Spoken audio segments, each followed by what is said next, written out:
Bonjour à tous, merci pour cette invitation, Eric. Merci de l'avoir accepté. Voilà, alors nous sommes au sein d'un événement, organisé par le Club des industriels d'Adif-Bois et tu interviens, en fait, en tant que maître d'ouvrage dans une séquence de développement de solutions. Peux-tu nous expliquer un petit peu ce positionnement, qui est assez original normalement, pour un maître d'ouvrage?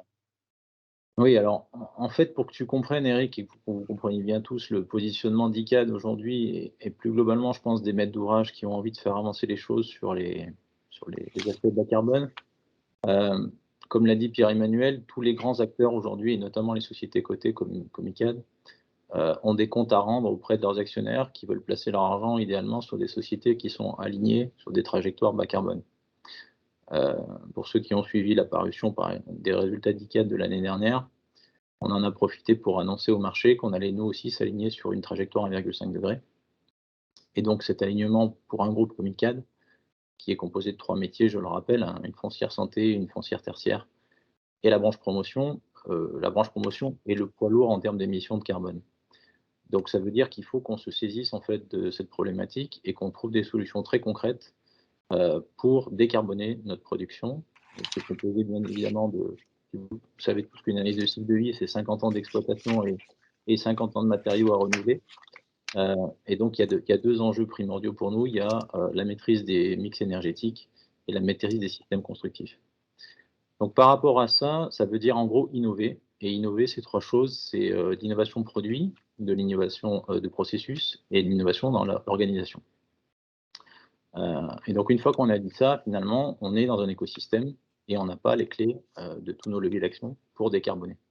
C'est pour ça qu'on promeut en fait ce qu'on appelle la notion d'ingénierie concurrente, et que cette ingénierie concurrente n'est ni plus ni moins aujourd'hui que finalement aller voir les industriels en amont, les fournisseurs de nos fournisseurs, des gens qu'on fait bosser, pour faire se rapprocher finalement nos attentes et leurs capacités à innover, qui ont été très bien expliquées à l'instant par le groupe Saint-Gobain, qui est là pour être à l'écoute de ses clients, et j'en suis témoin, vu que Pierre-Emmanuel m'a permis d'intervenir auprès de leur codir et d'avoir un échange avec eux, ce qui est vraiment très intéressant pour nous en tant que maître d'ouvrage, et j'ai cru comprendre assez enrichissant pour eux aussi au passage.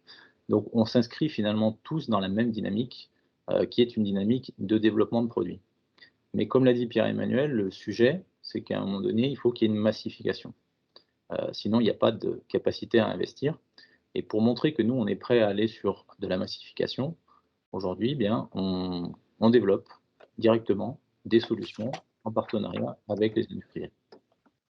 Et on s'est d'ailleurs doté pour cela d'un fonds qu'on a appelé le fonds climat, qui est un fonds qui nous permet de financer, de cofinancer des systèmes d'innovation décennale, donc des ATEX pour dire les choses assez simplement, dans le cadre de nos opérations emblématiques. Voilà Eric, pourquoi je suis là aujourd'hui. D'accord, d'accord. Hem, tu peux, partager des exemples concrets de démarches, d'évaluation dans lesquelles vous vous êtes engagé? Donc vous devez voir à l'écran un projet qui s'appelle Woodstone. Donc ce projet est un projet en fait qui est sur la ville de Bordeaux.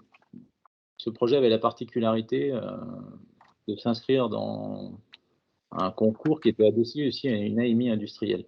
Donc en fait un appel à manifestation d'intérêt qui était adossé finalement au concours et on devait travailler quelque part avec un industriel sur ce projet-là pour trouver des solutions de vêture type minéral sur des structures bois. Donc l'EPA de Bordeaux avait fait un appel à la manifestation d'intérêt sur lequel différents industriels avaient répondu et l'industriel avec qui on a dû travailler pendant 1 an et demi n'a finalement pas pu sortir sa solution. Donc on a dû repartir avec un autre industriel qu'on est allé chercher, qui est la société Sto, et avec qui on a développé en fait, dans le cadre de cette opération, des systèmes d'enduit sur ETIX, donc sur isolation extérieure, notamment sur le bâtiment que vous voyez à gauche, qui est le bâtiment qu'on a appelé Wood, vu que c'est un bâtiment en structure CLT, avec de larges ouvertures. Et puis vous avez à droite le bâtiment Stone, qui est un bâtiment en bois. L'idée pour nous étant aussi de faire un comparatif technique et financier de ces deux opérations. Et vous retrouvez derrière une autre partie de programme qui est très emblématique, qui est un très gros parking silo de 490 places en mixité bois-béton, et je vais y revenir. Donc là, vous voyez en gros la composition du système de Wood, hein. C'est un bâtiment assez classique en CLT avec noyau béton, de structure métallique pour les balcons. Je ne vais pas m'apesantir là-dessus, c'est pas l'objet.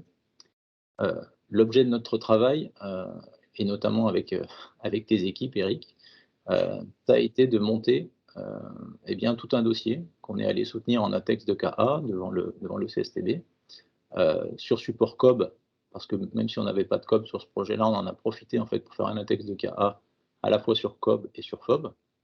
Et la particularité qu'on a eue, c'est que bien évidemment, on était accompagné par des experts de chez Sto pour tout ce qui était l'aspect technique des choses, mais on a fait en fait tout le dossier graphique d'Atex avec les architectes de l'opération, qui sont la société d'architecture COSA, que je souhaite nommer et que je souhaite saluer, étant donné qu'aujourd'hui, très souvent, malheureusement, l'aspect architectural des choses est un peu trop mis de côté dans les approches très techniciennes que sont les ATEX.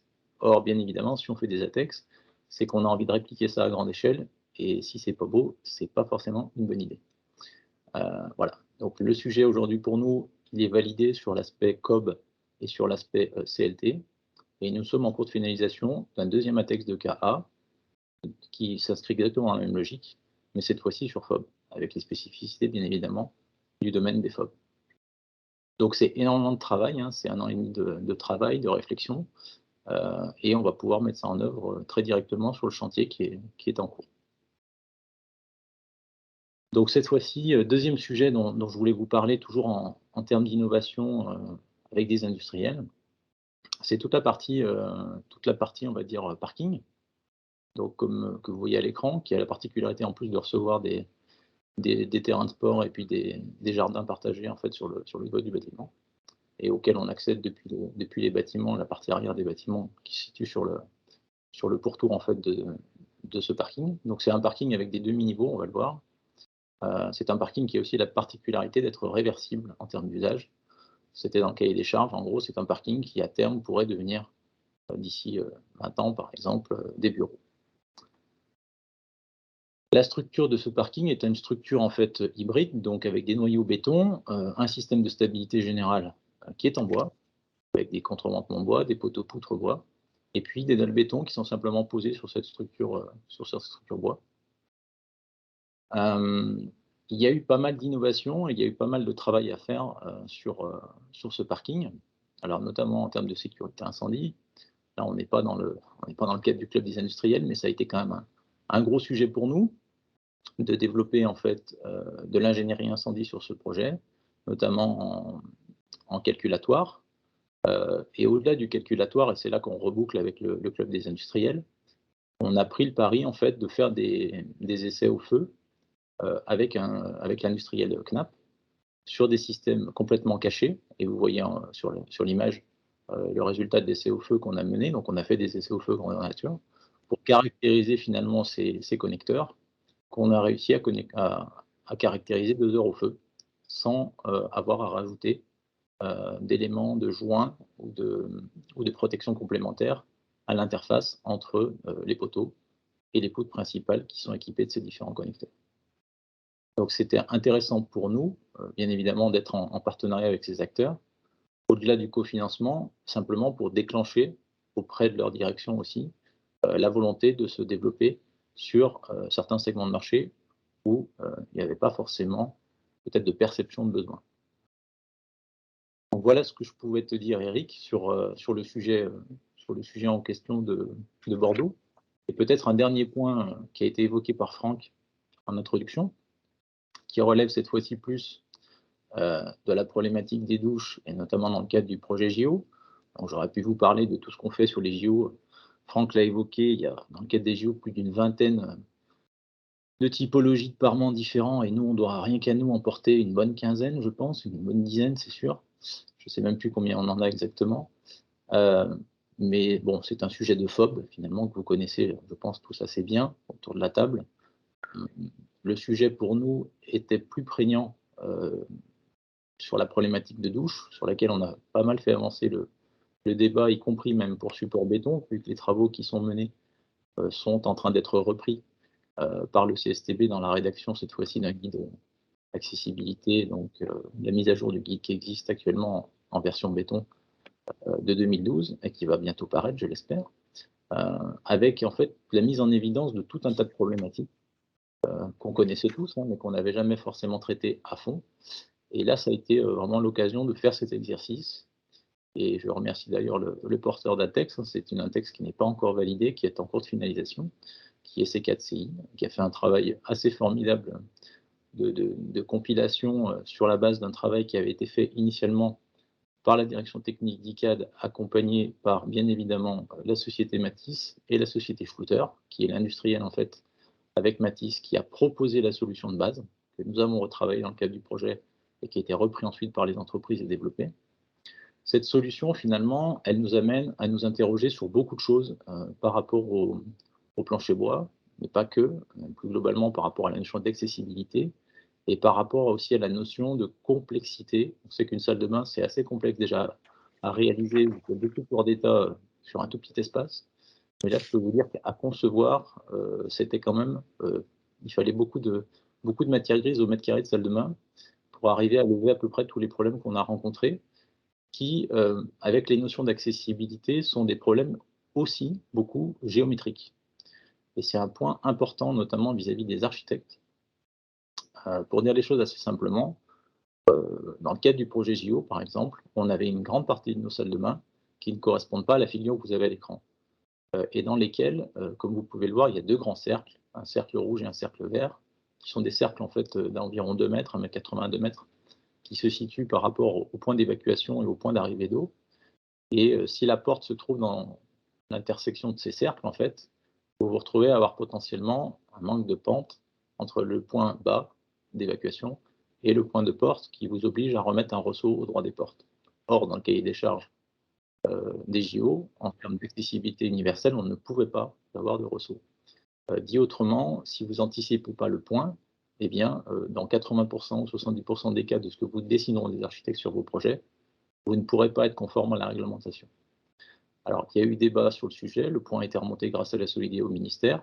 Ce sont des choses qui, dans les questions-réponses des ministères, sont en train d'évoluer. Et donc, la notion finalement maintenant de franchissement de porte avec un petit ressaut au droit de la porte n'est plus vraiment un débat. Le point va être certainement tranché, mais il n'est pas encore dans les textes.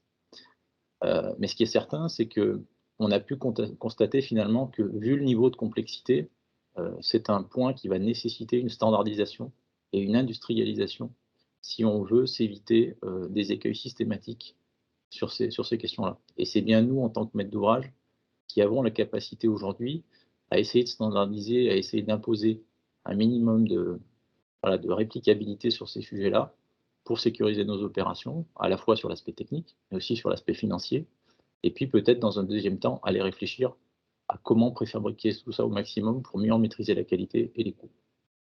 Voilà ce que je pouvais dire, Eric, sur le sujet. Donc on note de nouvelles lignes de force qui se créent avec un plus grand investissement d'acteurs amont, que sont la maîtrise d'ouvrage et parfois même, les aménageurs en fait, hein, qui définissent leur programme, et qui s'entourent de compétences, de plus en plus en amont en fait, de compétences très pointues pour, justement, indexer, on va dire leurs ambitions sur de réelles faisabilités. Dans ce type de partenariat, maîtrise d'ouvrage, on va dire industriel, est-ce que tu peux détailler ce que chacun a y gagné? Bah, en fait, tout le monde a à y gagner, c'est-à-dire que, bon, l'industriel, ce qu'il a à y gagner, c'est d'être précurseur, en fait, sur des nouveaux marchés, dans un premier temps. Le maître d'ouvrage, c'est d'être certain, en fait, qu'il va arriver à produire, heu et à un coût raisonnable, ce qu'il a vendu, à son aménageur préféré pour gagner l'opération ou simplement, pour massifier, même en ce qu'on appelle en diffus, c'est-à-dire sur n'importe quel type d'opération, pour atteindre ses objectifs propres RSE, comme on peut l'avoir chez ECAD, en termes d'ambition, de réduction de carbone, et cetera.